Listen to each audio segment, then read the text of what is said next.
দেখো বন্ধুরা, আমাদের এই প্লাটির বডিটা কেমন বেঁকে গেছে। এই বেঁকে যাওয়া কী কারণে হতে পারে? আমাদের মাছের এই বডি বেঁকে যাওয়ার পেছনে অনেকগুলো কারণ হতে পারে। প্রথম কারণটা হলো কলামনারিস বা ফিশ টিউবারকিউলোসিস, যেটাকে ফিশ টিবিও বলে। এটা একটা মাইক্রোব্যাকটেরিয়াল রোগ। এতে মাছের মেরুদণ্ড বাঁকতে শুরু করে, মাছ দুর্বল হয়ে যায়, খাওয়া কমে যায়, রং ফিকে হয়ে যায় এবং শরীর ধীরে ধীরে বেঁকে যায়।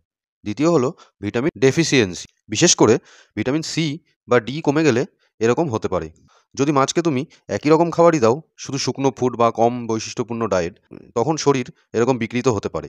3 নম্বর, জলে অ্যামোনিয়া বা নাইট্রেট বেশি হয়ে গেলে তখন মাছের মেরুদণ্ডে এভাবে প্রভাব পড়ে।